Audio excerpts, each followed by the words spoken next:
Are the fallen angels from Genesis 6 locked away beneath the ice in Antarctica? What is your opinion of the world today? And what does this Bible have to say? Fringianity. Welcome to the show. Now, before I start the show, I just want to point out a few things. This show is a show that talks about fringe topics with a Christian point of view. So if that offends you, please turn it off now, and you don't have to be offended.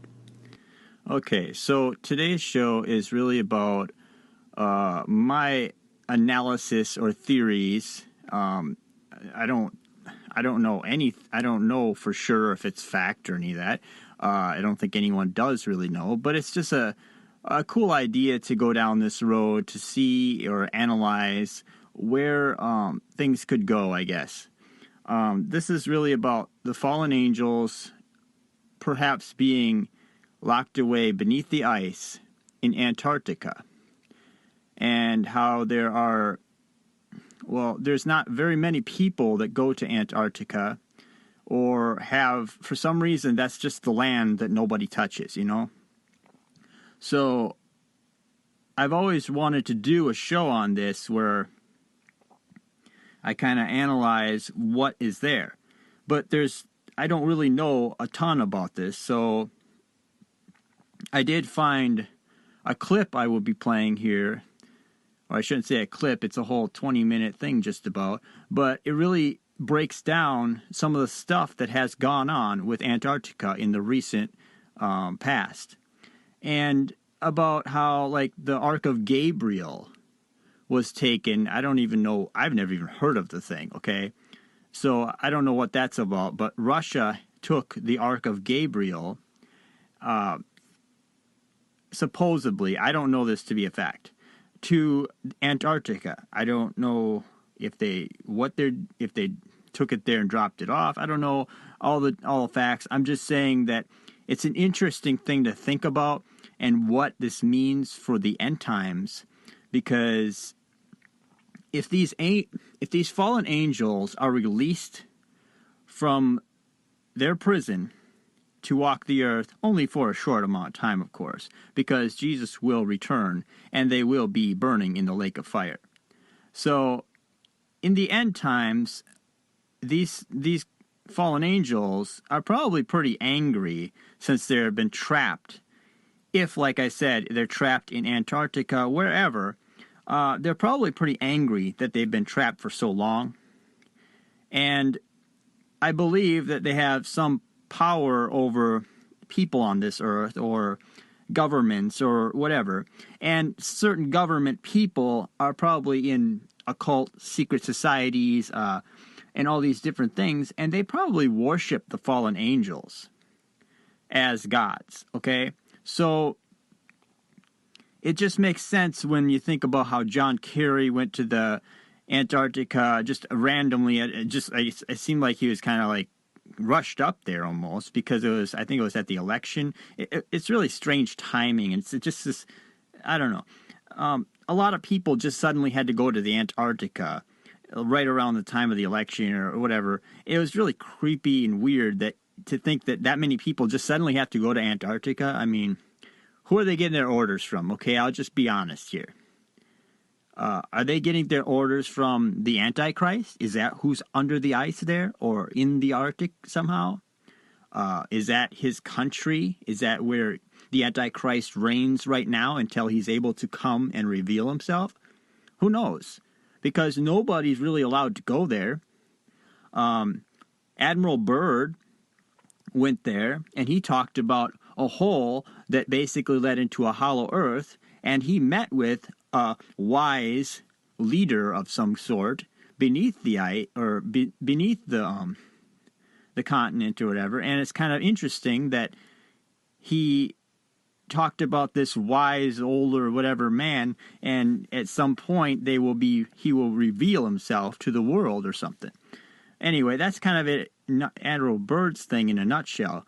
But the point is what's there that nobody's allowed to know?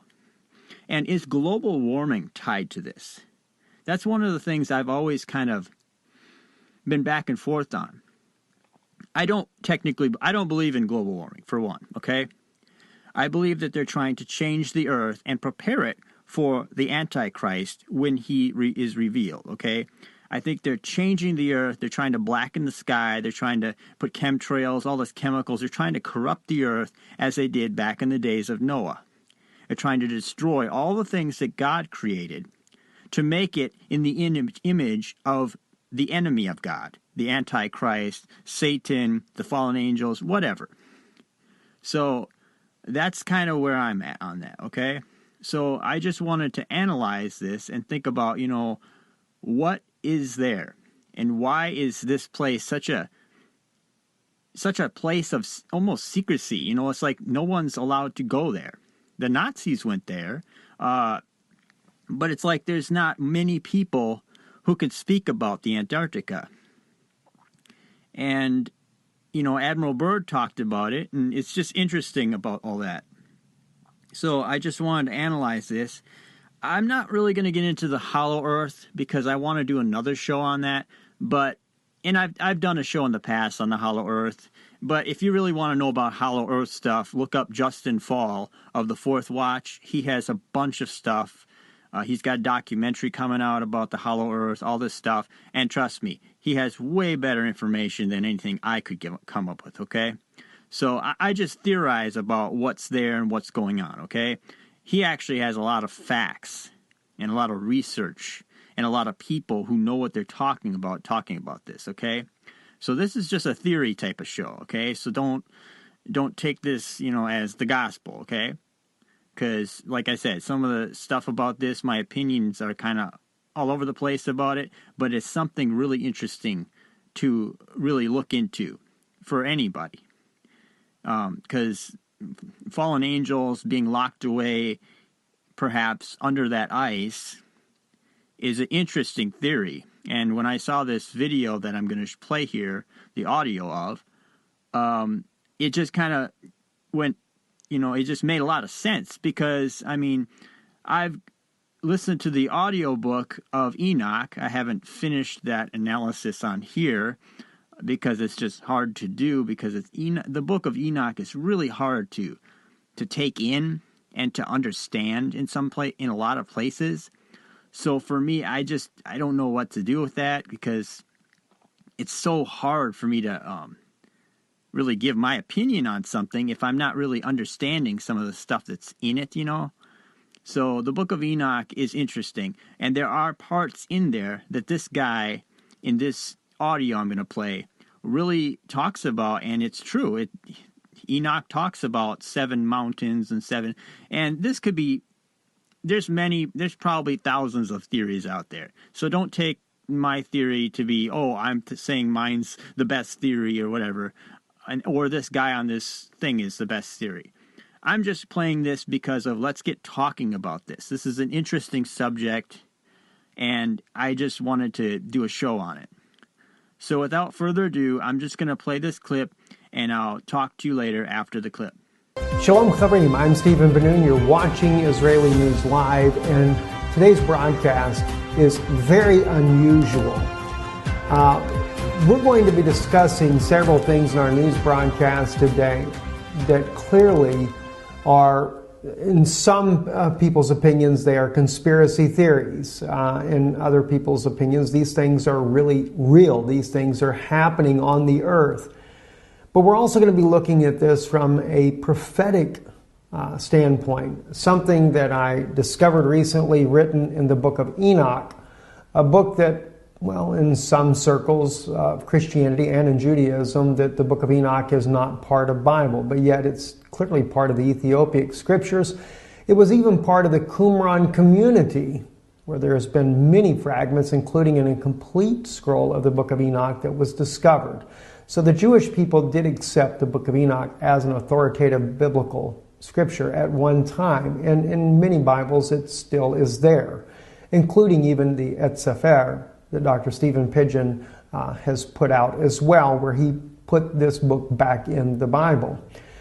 So we're going to be looking at some things from there, and we're going to even be looking at some articles that have been considered Well, some might say it's fake news, some might say it's satire. Regardless of the case, there may be some very truth to it, and this is why I wanted to talk to you about these things. Antarctica has really become a major subject in recent, in fact, in the last year, even more so. There's been every kind of conspiracy theory that it is a place for a massive alien base. This is where aliens go at. We know of the one of the former military officers, Byrd, who fought a conflict near Antarctica and lost a lot of men, claiming that there were flying discs, flying saucers coming out of the Antarctica, and there's all kinds of evidence that is legitimate evidence that clearly seems to show that the Antarctica is certainly a base of some sort. The Germans also, under Adolf Hitler, had a base down at Antarctica. There's all kinds of things that are going on in this region of the world, and this year, actually last year, when the election, John Kerry himself disappeared down to the Antarctica during the very day of election. But what was really strange is that when John Kerry went down there, he goes to New Zealand right afterwards, and there was a massive earthquake inside of New Zealand. I'm going to share with you, you can see some of the images here on this article here from the New York Times. They'll show you some of the images of the earthquake itself. 7.8 magnitude earthquake. The earthquake was very, very shallow, and in one article that we saw that would probably be considered satire, that they have written and stated that the reason why the earthquake happened was because John Kerry did a last-ditch effort and went down to Antarctica to try to meet with as they put it there, he was meeting with the Guardians. And the Guardians had rejected his plea to put Hillary Clinton in the White House. Instead, Donald Trump would become the next president of the United States. Now, I realize that does. It sounds so far-fetched, sounds so crazy, in fact, to even think of that. And then, of course, they said that the earthquake at New Zealand, where he went immediately after the Antarctica visit, was a warning to him not to come back again. Well, that's what they also said in the article. Those of you that remember, here is a picture here of the Patriarch Kirill. Patriarch Kirill is also the head of the Eastern Orthodox Church, who went also to Antarctica on a very unexpected trip after he met with Pope Francis in Cuba. And Pope Francis gave him a secret document. Never was revealed exactly what was in the document, but it was the first time the two leaders of the both East and Western Orthodox churches had met together to try to mend their relationship. He goes to South America afterwards, and then the unexpected trip to Antarctica. Well, the question is, why did he go to Antarctica? Well, in one article here, the Ark of Gabriel, Antarctica, Russia, and the Apocalypse, speaks about how that the Russian government had actually moved a mysterious ark that was discovered at Mecca underneath the ground there and was brought out. Many people died in the process, according to the article's claim here, and that Russia did a special movement of this ark down to Antarctica. Now, again, whether we would say this is just a bunch of garbage or if it's really true or not, I'll just leave that up to you. But maybe what I'm going to share with you in a few minutes might weigh in on your thinking. So I do ask you, just kind of bear with me a little bit here while we discuss these things here. Anyway, at Mecca, if you remember, I believe it was last year, there was a quote-unquote stampede. And the news reported that some 717 people were killed in this stampede. This is something that has never happened before at Mecca, and actually we found out later that it was 2,000 people were killed there in Mecca, and an apparent stampede that killed all of these people. Well, not according to some of the articles there. In fact, as you can see this crane here that is toppled, that what was actually going on at Mecca was an excavation of this strange ark called the Ark of Gabriel that according to the article here, this was something that Muhammad had said, had prophesied about. And this was buried here beneath this very place. And they were working on trying to bring it out. And some type of plasma release was done, and it caused the death of all these people. Again, is this just conspiracy theories? Is it fabricated? Who really knows? But one thing that is a fact, though, is there was a Russian ship, a scientific ship, headed to Antarctica, and that ship did stop at the port there in Saudi Arabia, supposedly to take on supplies. Well, as you know, Saudi Arabia is not necessarily the greatest friend of Russia, but they did it anyway, right? So then, after that, the ship goes to South Africa and then on to Antarctica. So they did stop and pick something up in Saudi Arabia. So maybe the article has got some truth in it after all. And then right after this ship goes to Antarctica, this is when Kirill suddenly goes down there to visit the one and only Eastern Orthodox Church at the Antarctica. So just too many strange things are happening. And a lot of people just write it off as conspiracy theories, these things about aliens and all this stuff going on in Antarctica. This is just a bunch of nonsense to begin with. Well, I always I looked at these things and I think, wow, that's pretty interesting. I will tell you though, this article here that you're seeing now in English, this article did appear in the mainstream Russian media as well. We did a report on this back months ago, and I was trying to find the actual report I did on it. Could not find it to save my life there. But I wanted to share that with you, and if you look back, maybe you can find it yourself. But when we did the report on this, we used Russian media, mainstream Russian media, that does not look at this as being just a fabrication.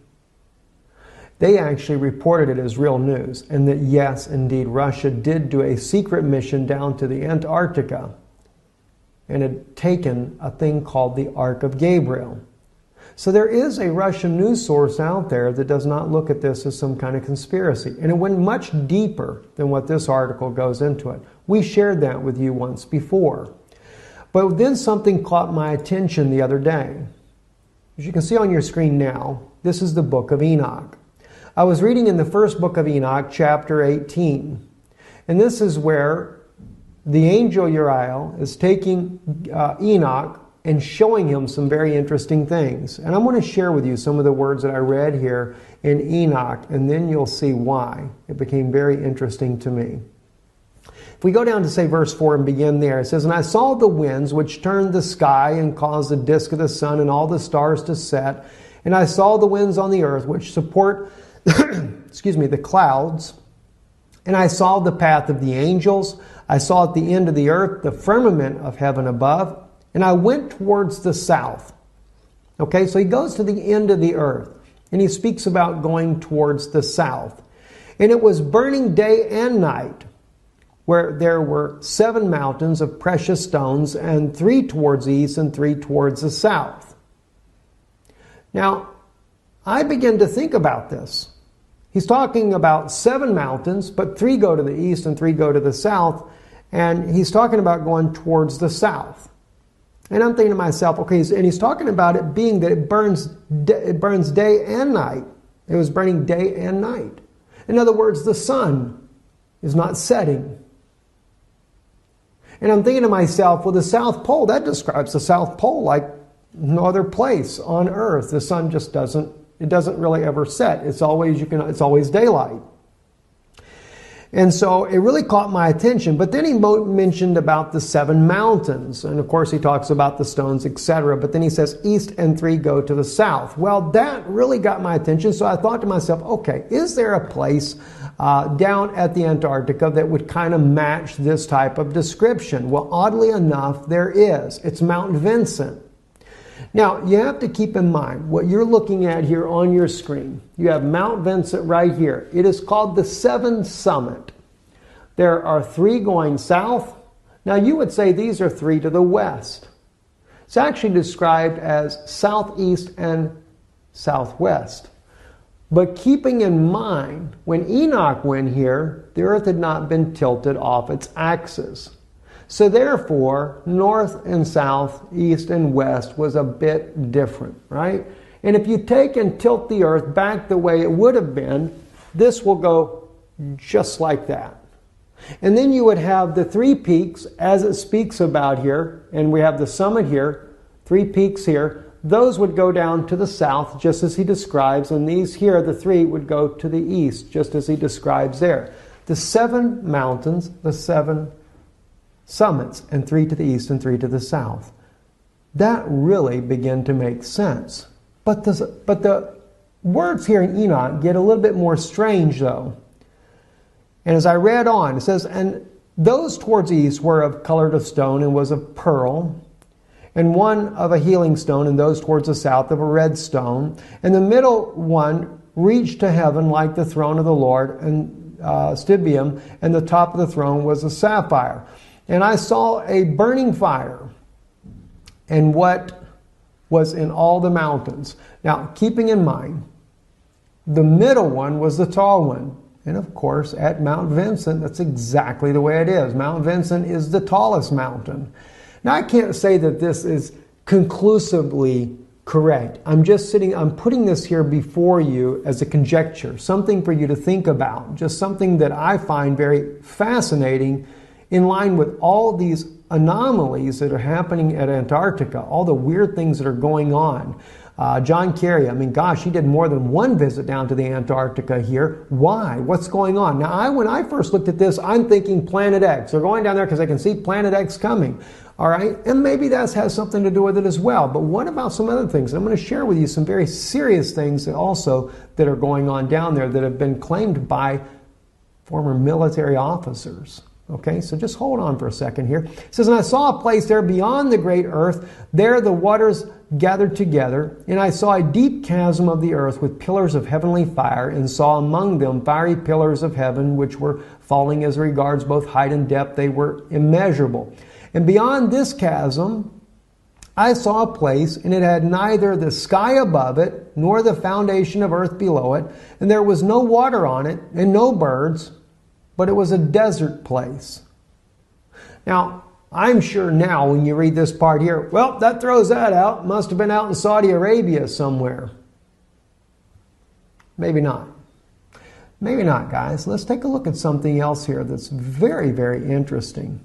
All right, let's go actually to the 7summits.com website.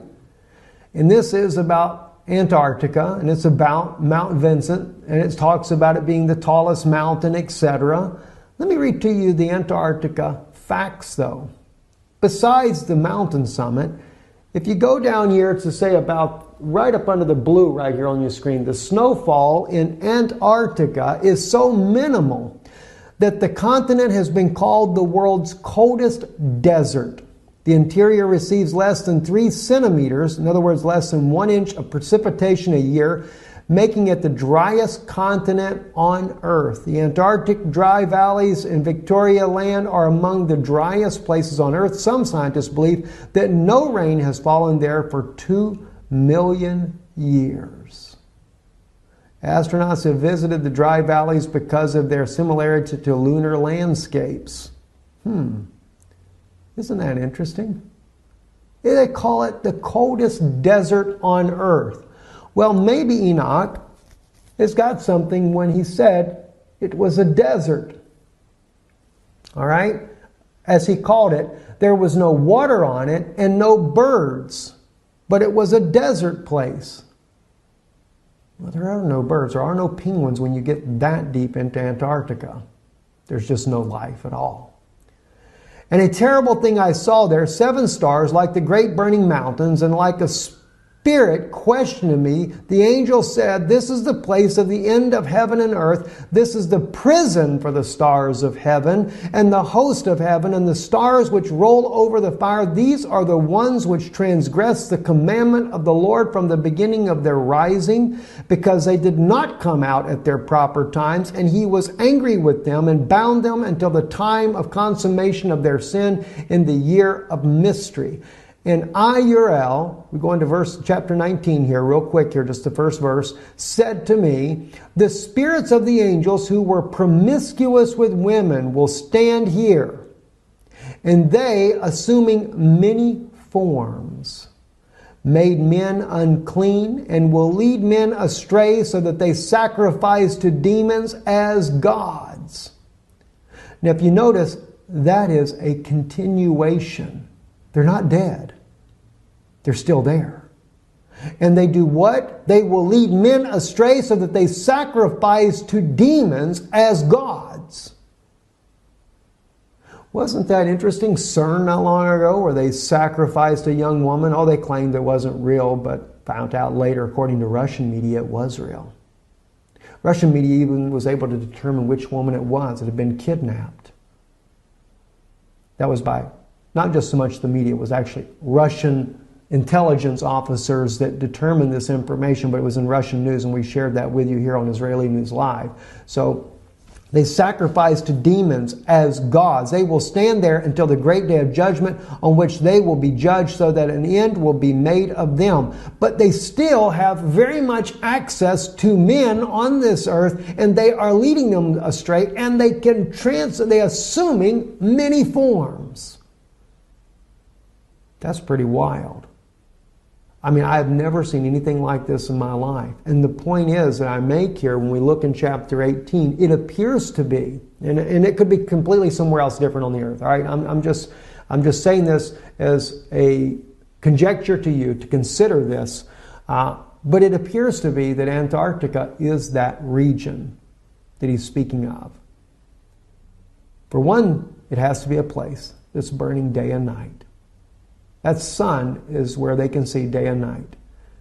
It seems to really match up, and that's what's really, really fascinating, in my opinion, there. And again, just like the mountains, if you were to take into consideration the antediluvian destruction that tilted the earth off its axis and put the earth back right on its axis, and then look at the peaks here on the map in behind you here, then you would actually have, just as it describes there in Enoch, 3 to the south and 3 to the east. Three peaks on a 7-summit mountain range, and of course the middle one being the tallest. Okay, so that is some pretty interesting stuff. It's stuff to really, really think about and look into, research. Just some stuff that you might want to try to put in the back of your mind for the near future, when other things might come up that seem strange about Antarctica or whatever. In my mind, okay, I'm just gonna get into some of my thoughts on this. In my mind, I always think when somebody tells me about global warming and all that stuff, and when I see like chemtrails and all this stuff going on, and the food that we eat, all this, you know, they're finding human DNA in some of our food. It's just some of the strange, weird, not so good things that are all around us all the time. But there's just so much, and there's just so much news about bad things and almost prophetic stuff happening so frequently and so fast nowadays that nobody can really keep count of all these things. It's like almost like a whirlwind is hitting us, you know, like kind of like what the Bible would tell us, you know, like that's what the Bible talks about, is things coming as like a whirlwind, you know. It's like, it's just, you're so caught up, you're just so overwhelmed with all this stuff happening, you know. So I always think, you know, where does this all come together? How does this all tie together, you know? And just my personal view is that the global warming thing, okay, that's just a fraud. Now, maybe these world leaders are trying to make big business on it. Okay, maybe, yeah, that's true too, maybe, I don't know. But I think there's something even deeper and darker behind it. I think that really global warming is the enemy, the devil, fallen angels, whatever, the spirits and the principalities and powers behind all of these government leaders, all these government people. They're basically tricking all of these secret society people, all these government people, people who will pretty much sell their soul for anything, into destroying the earth for them, so that the earth can be just completely turned to garbage. And I almost wonder if this is the type of stuff that was going on in the days of Noah, when they were corrupting the earth, when everything was being corrupted. Okay, in Genesis, it reads about the corruption of all of the flesh on the earth, the animals, all this stuff. Of course, I'm butchering it, so don't quote me, but really look it up in Genesis 6. But it talks about how, the fallen angels came down, mated with the daughters of men, that blah, blah, blah. I've said that 1,000 times on here. I don't want to get all into that, but I'm just saying that these fallen angels that did this are the very fallen angels that this guy was just talking about being beneath the ice in Antarctica. And if you were locked away for that long and you couldn't move or whatever, but you had some kind of power or some way to communicate with the outer world, you would be using exactly what the New World Order is doing with the puppets. You'd have these people that are just yes sir to the Antichrist type of people. And humans, well, let's just put it this way: we're easily persuaded when it comes to being riches of the earth. Like Satan talking to Jesus. I could give you all the kingdoms of the earth if you just bow down before me. Well, I'm sure that Jesus was not the only person that he tempted like that. I mean, look at how many kings have gone corrupt, and just been all about the money.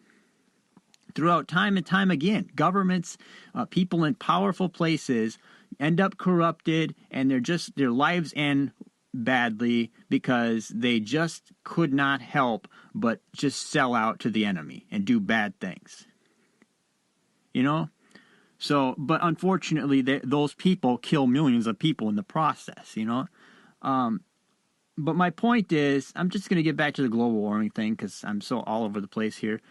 So the global warming thing is, I believe that they're blackening the sky and it's basically prophecy coming true, whether they believe in Jesus or not. They're making the Bible come true by doing these things, because when Jesus returns, every eye will see him, and the world will be darkened. I mean, it will be completely the sky will be black, So, I mean, imagine, it's pitch black on the earth, people are eating people, there's violence, the beasts of the earth are attacking people and killing people. It's just complete and utter chaos and anarchy, right? And then people are going to look up, and look, there's this giant light, and this man riding in on a horse, or however, I imagine that's kind of the way the Bible describes it, so I'm just going to go by that. And he's glowing in the sky. I mean, you're going to notice this. This is not going to be something that you're not going to notice when your whole world is just gone to hell, And it's just darkness, sickness, occult things happening, just darkness all the way around, okay? So that's just interesting that they will blacken the skies, and they're doing this with the chemtrails and all that stuff. So, and I'm sure it's going to get worse. I mean, nobody is touching Fukushima. That's still leaking. It's just allowed to leak. When in history, ever, in the world, have we just let radiation and nuclear, stuff just leak into the ocean? Just, whatever. Just, it's a day-to-day normal thing. Just let it go. I realize they're trying hard to fix this, but no one's doing anything. It's like they lost it. They're just like, who cares? And oil companies, they have oil spills, and it's just like, And then they blame the people and say, oh, people are breathing too much. They need to pay a carbon tax. Cows are, There's too many cows going to the bathroom. Oh my God, And it's just this absolutely stupid stuff. I mean, you're breathing too much. And then they get into with that, the overpopulation. We all know that they want the Georgia Guidestones to be their thoughts of reason to control all the population on the earth, and then so that they can literally kill off billions of people, just keep killing, Well, once again, whether they like it or not, they just lined up with Scripture. Whether they like it or not, they just said, okay, we're going to just do exactly what Scripture says, because that's exactly what the Bible says. Whether these sick people are right or wrong, it doesn't matter what they think, because they just followed Scripture. They're even doing bad things. They're trying to rebel against God, and yet they're following the Bible check by check by check. And this right here, what I'm saying to you, is the very reason why I became a Christian, why I believe in Christ. Because all of these things line up so well, there's no other religion that I've ever heard of on the face of the earth that has every check just being checked, check, check, check. Yep, we're doing that. Yep, we're doing that. And then the people that are doing it are really evil people, but it's like they can't help but check off the boxes in the Bible. So that's just an interesting thing, and maybe that actually makes you have a little bit more faith, because that's what it does for me. I know it sounds grim, the whole world's dying and all this, but think about that. If these people are so set against Jesus, and they're still checking the boxes of Revelation, that means there's more than, it's way more than a coincidence. What are the odds of that? That evil people would still check off the boxes of every single thing that happens in Revelation. Well, anyway, I didn't want to get into it and go down that road that long, but that's just something that really, that's the reason why I cannot, even no matter how many times I fall and fumble and screw up and I do things wrong and I get mad at myself, or I don't feel like I'm being a good Christian, or I don't feel like I'm doing it right, no matter how many times I, as a fallen human being that's not perfect, screw things up, I never lose my actual faith in Jesus, because I know all of those things and I go, well, these things are still happening. And they're only getting more and more frequent. And that just leads me right to the point where I know that Jesus is at the end of all of this. So I actually get more faith by seeing the darkness approaching. And yeah, I don't like it. And I'm too negative about it. And I really, I get upset by seeing pedophiles in the news and how they're making that okay. I get upset about all the same things that everybody else does. Sometimes I'm a little bit overspoken on it, and I'm not perfect. I'll admit that. I'm not the most perfect person, and I'm probably not the best Christian out there. Okay, there's a lot of Christians out there that are just Christianese, and they're so perfect, and you hear them talk, and that everything's absolutely Christ-like. Well, I'm the opposite of that 180 degrees. Okay, I constantly go, God, I could have done that better. I could have done this better. So my point is I, even being a bad Christian, just say, still cannot get rid of my faith in Jesus. I don't know what that is. Maybe I'm just called. I don't know. All I know is that I can't lose my faith, because I know when I see this stuff that a good thing is going to end it, okay, when Jesus returns. I'm just hoping that my faith is strong enough to last through the terrible things to come. So anyway, I just believe that from what this guy was saying is he talks about Nibiru or whatever that planet X thing is.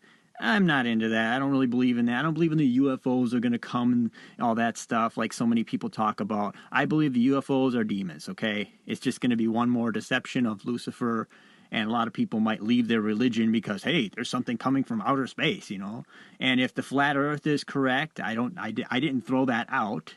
I just disagree with some of the flat earthers and how they conduct themselves by beating people over the head with it. If the flat earth is correct, well, then, the scroll of the sky will roll up, and it only has two sides of a scroll, so it just rolls up. If the world is a ball, it would be hard for that scroll to roll up from all the way around the earth and, it being a sphere, But I don't know for a fact, and I'm not going to go there. That's not what this is about. It's just a thought I had.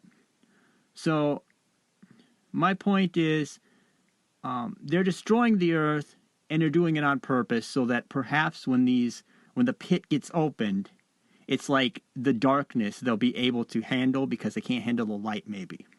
I know it's a rough way of saying it, but I believe that that's probably what's happening. They're conditioning the earth so that whoever comes onto the earth in the future, the enemy, or the enemy of God, or the enemies of God, the fallen angels even, or maybe they're going to make more giants, maybe they're going to have clones, maybe they're going to have DNA mixed stuff, maybe robots, whatever. All of it's bad. All of it is not of God. All of it's not good. All of it is man-centered or man-created, or because of man's knowledge, he's so proud of himself that he'll be willing to create a robot, or whatever. And maybe all of it will happen. That's probably possible. I mean, I just believe that all of that is considered the corruption of the flesh. Because God created you as is, the way you are. You don't need to you don't have to add an RFID chip. You don't have to have a computer brain interface. All you have to have is be born, and you are as God intended you. And just like all you need is a Bible and Jesus. You don't need this giant church and all this gold and all these statues and all this stuff, because when your church burns down, you are the church. And the Bible is the Word of God. So if in the bare bones, all you need is a Bible, Jesus in your heart, and that's it. Okay? I realize a lot of people are very religious and they need lots of things to feel more closer to Christ, but you only need those two things. Well, anyway, that's pretty much all I have for the show this week. I don't have any more time left, really. I just wanted to bring that to people's attention so they have more time to research it and think about that, because it's a possibility. So that's it. Thank you for listening. Yeah, I hear ya, but I gotta check my phone. I gotta check my phone. I gotta check my phone. I hear ya. If you like Christian-based truther alternative music that is not the same old thing, you may like this. Check out the brand new single from the Bible Underground, Tranquilizer Trance. Download it today on iTunes, Amazon, Google, or wherever you buy music. It's a song that speaks to our social media generation and reflects on the selfie, selfish culture that is so prevalent today. So please check it out, and God bless. I'm a narcissist. Come and get my selfie stick. Did ya like my post? Did ya like my feed? Did ya read it all? Did ya watch me bleed? My Facebook, my Twitter, social media is about me. You can keep on looking down now. If you like this show, you can also find us under Leo Rutledge on YouTube. That's all capital letters, Leo Rutledge on YouTube. Shows like this in audio will be up on the YouTube channel, as well as video shows where I talk about other stuff as well. So check out Fringianity on YouTube under Leo Rutledge. Also, please check out the Fringianity Underground podcast Facebook group for show posts and Fringianity YouTube show posts as well. Also check out the Bible Underground. The Bible Underground is a electronic, truther, Christian / rock band music project that I'm working on. I'd really like your support. So if you enjoy my show, please support my music I'm on Amazon, iTunes, wherever you download your music. And there's also a Facebook page and a YouTube channel devoted to the Bible Underground. So please check them out. So if you've listened through all of that, I want to say thank you for putting up with me. And thank you for listening to the show. And thank you for showing your support. God bless.